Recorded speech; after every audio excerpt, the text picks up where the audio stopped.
Hello, my dear student. Welcome back on my channel Education Hub Easy Way. So, guys, today I'm talk about very interesting and very important topic. Class 10th of Science Biology Alimentary Canal. So, guys, इसको हम काफ़ी अच्छी तरीके से यहाँ पर explain करेंगे why example and why diagram. So आप बने रहिए हमारे चैनल पर और आप हमारे चैनल को लाइक शेयर और सब्सक्राइब ज़रूर करिए। तो देख लेते हैं इसके हर चाहे वो कोई कंपटीशन एग्ज़ाम हो या बोर्ड एग्ज़ाम हो, इस टॉपिक पर 1-2 नंबर के क्वेश्चन ज़रूर से ज़रूर पूछ ले जाते हैं।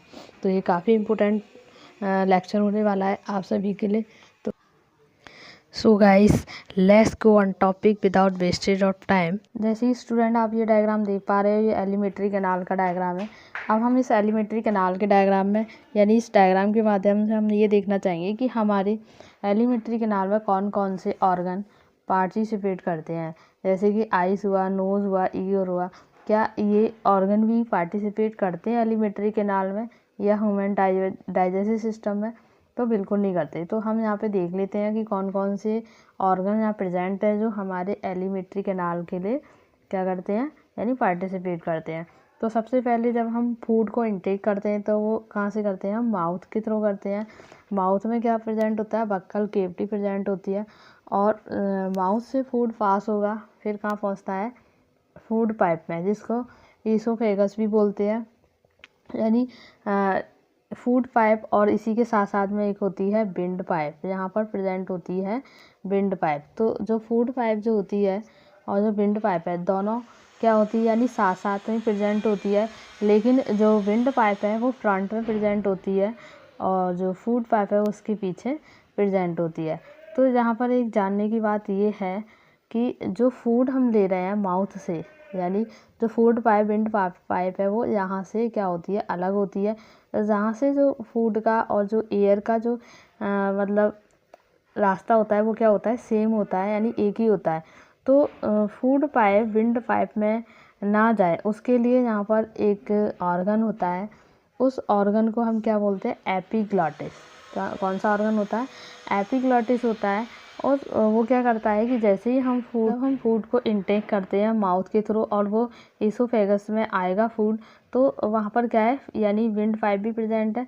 तो फूड विंड पाइप में ना जाए इसके लिए एपिग्लॉटिस एक ऑर्गन होता है जो यहाँ पर प्रेजेंट होता है।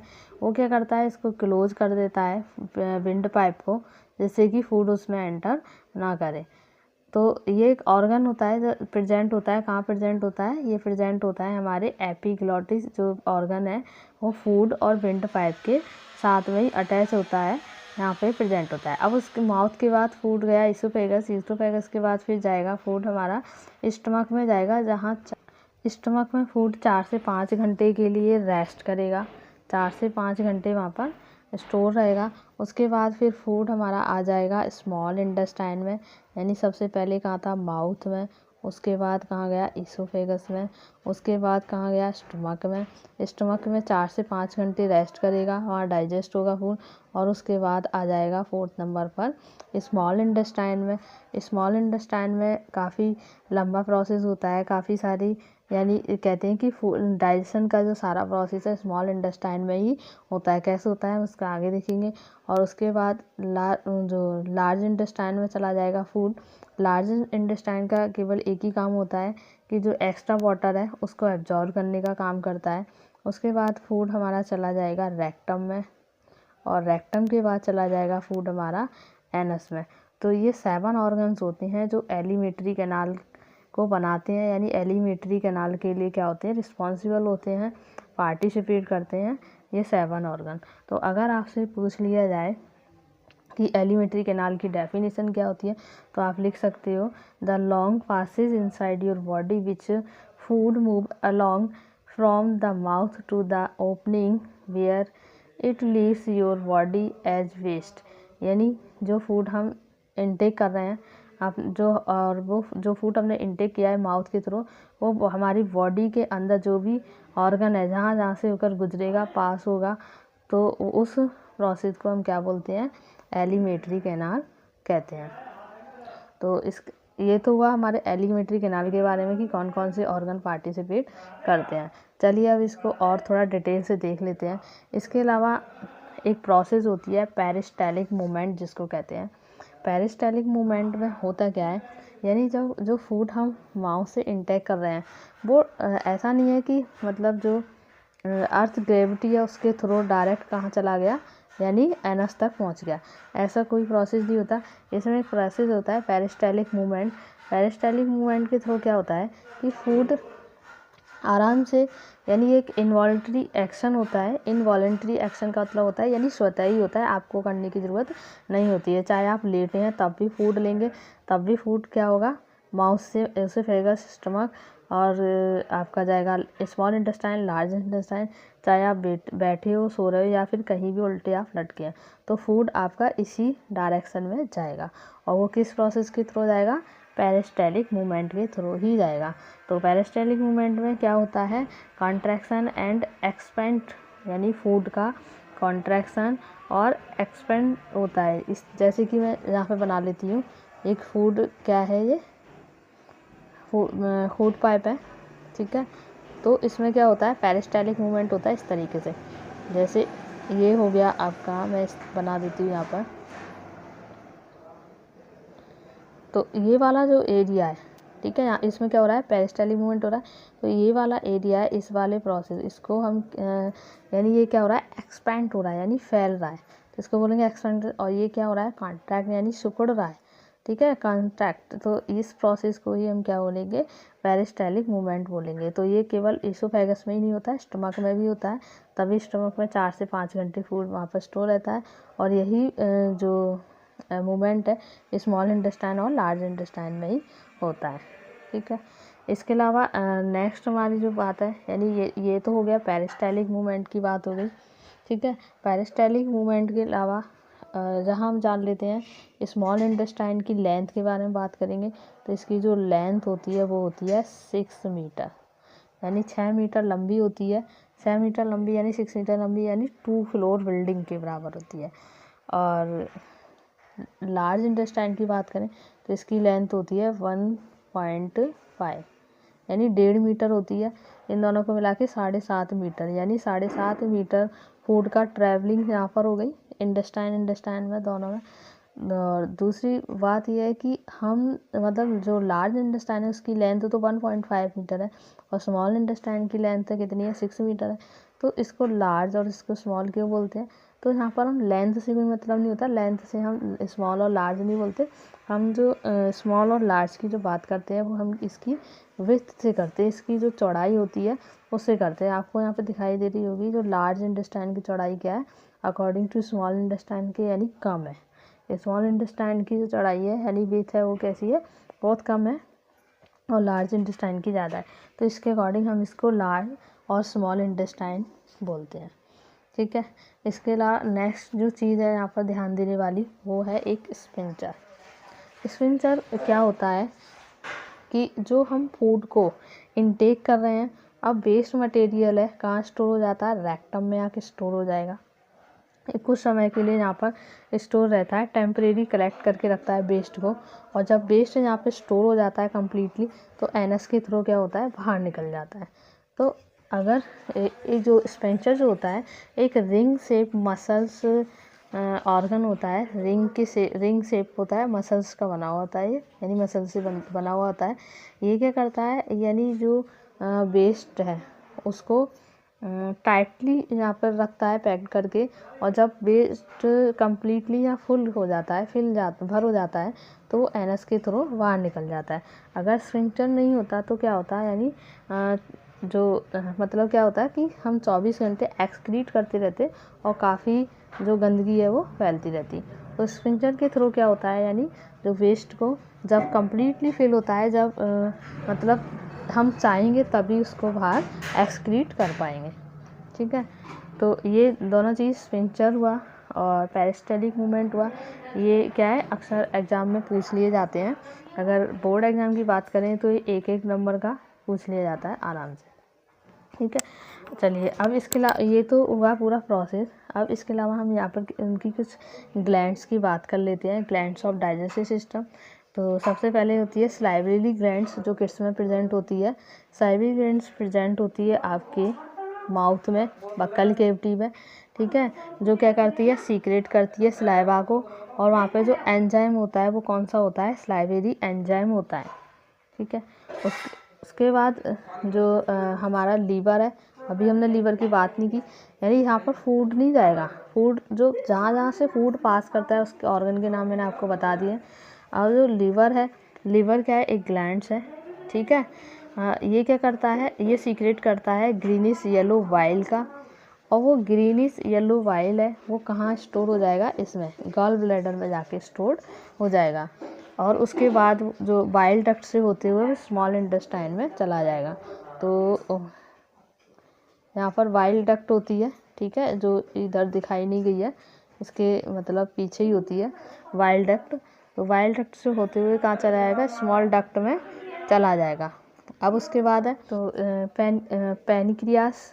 तो इससे पहले मैं एक चीज़ बता देती, जो स्टमक होता है, स्टमक की शेप पूछ ली जाती है कि किस शेप का होता है।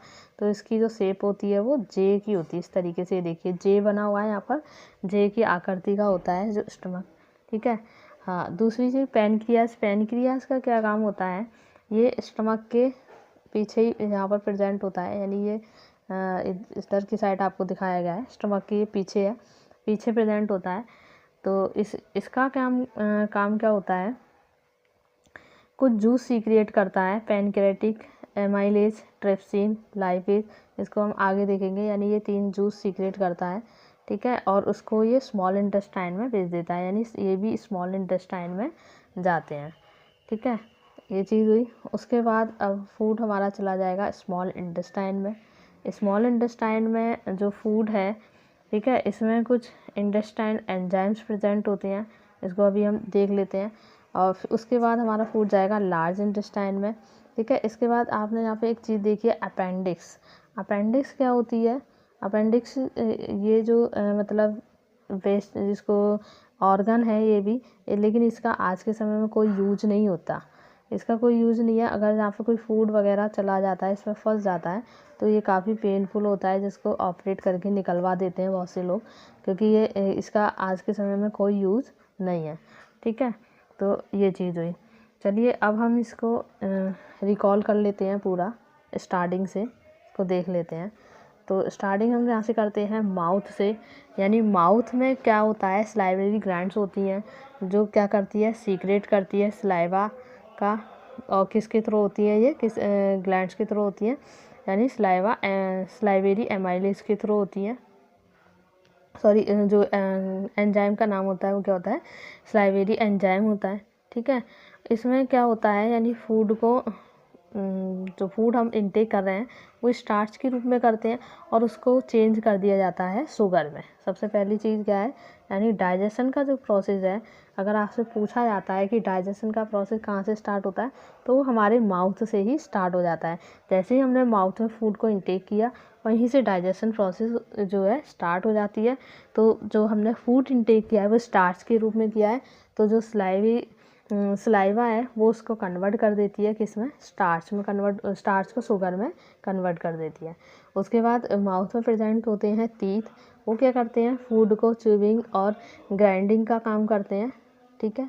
और इसके अलावा टंग प्रेजेंट होती है, टंग का काम क्या होता है, रोलिंग, यानी फूड जो है उसको रोल करना, मिलाना, मिक्स करना और टेस्ट करना, यानी फूड का टेस्ट क्या है उसका टेस्ट करें। उसके बाद फूड हमारा पहुंच जाता है ईसोफेगस में, ओसोफेगस में। इसमें क्या काम होता है इसका, इसमें takes food from mouth to oesophagus by peristaltic movement, यानी इसमें पेरिस्टेलिक मूवमेंट के थ्रू फूड को लिया जाता है, आगे पास आउट किया जाता है, ठीक है। पेरिस्टेलिक मूवमेंट क्या होता है वो मैंने आपको बता ही दिया है, कॉन्ट्रैक्शन एंड एक्सपेंशन एक प्रोसेस होती है, जिसको क्या बोलते हैं, पेरिस्टेलिक मूवमेंट कहते हैं, ठीक है। उसके बाद फूड हमारा पहुंच जाता है स्टमक में। अब हम जान लेते हैं स्टमक में क्या होता है, गैस्ट्रिक जूस होते हैं। कौन कौन से गैस्ट्रिक जूस प्रेजेंट होते हैं यहाँ पर, पेप्सिन, HCl और म्यूकस। पेप्सिन जो होती है, पेप्सिन का काम क्या होता है, ब्रेक डाउन प्रोटीन, यानी प्रोटीन का ब्रेक डाउन। अब यहाँ से प्रोटीन को डाइजेस्ट करना स्टार्ट हो गया, यानी प्रोटीन को यहाँ पे ब्रेक डाउन किया जाता है, लेकिन पूरी तरीके से यानी सारी प्रोटीन यहाँ पर ब्रेक डाउन नहीं होती, यानी सारी प्रोटीन यहाँ पे डाइजेस्ट नहीं होती, कुछ प्रोटीन का ब्रेक डाउन हो जाता है। HCl जो प्रेजेंट होता है वो फूड को एसिडिक मीडियम प्रोवाइड करता है। जब फूड को एसिडिक मीडियम मिलेगा तभी फूड क्या होगा, वहाँ पे ब्रेक डाउन होगा, यानी मतलब डाइजेस्ट होगा अच्छे से, और 4-5 घंटे तक यहाँ पर फूड आराम से स्टोर रहेगा, यानी यहाँ पर रेस्ट करेगा। और इसके अलावा जो म्यूकस होता है वो क्या करता है, यानी जो हमारी स्टमक की इनर लाइनिंग होती है उसको प्रोटेक्ट करने का काम होता है। उसके बाद फूड हमारा चला जाएगा स्मॉल इंटेस्टाइन में। अब स्मॉल इंटेस्टाइन में क्या होता है, जो लिवर है, लिवर सीक्रेट करेगा वाइल का, वो स्मॉल इंटेस्टाइन में जाएगा। ठीक है, स्मॉल जो लिवर ने वाइल का जो सीक्रेशन किया है, ठीक है, वो स्मॉल इंटेस्टाइन में कैसे पहुंचेगा, गल ब्लैडर में स्टोर हुआ था और गल बाद में वो वाइल डक्ट से होते हुए स्मॉल इंटेस्टाइन में पहुंच जाएगा। उसके बाद एक ये प्रोसेस होता है। पैनक्रियाज होता है, वो भी क्या करता है, सीक्रेट करता है कुछ पैनक्रियाटिक जूस का। कौन कौन से होते हैं, ट्रिप्सिन होते हैं, लाइपेज होते हैं। ट्रिप्सिन का काम क्या होता है, वो प्रोटीन को कन्वर्ट करेगा पेप्टोन्स में, ठीक है।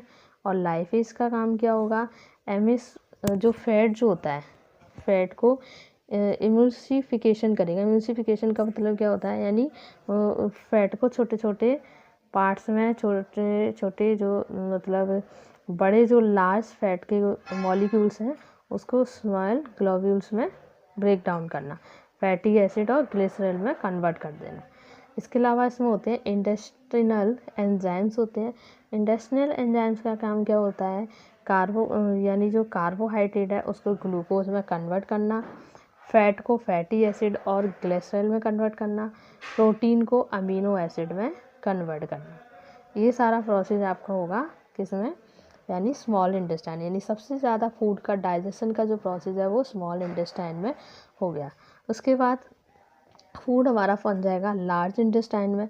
लार्ज इंटेस्टाइन में क्या होगा, यानी जो एक्स्ट्रा जो एक्सेस वाटर है उसको एब्जॉर्ब करना।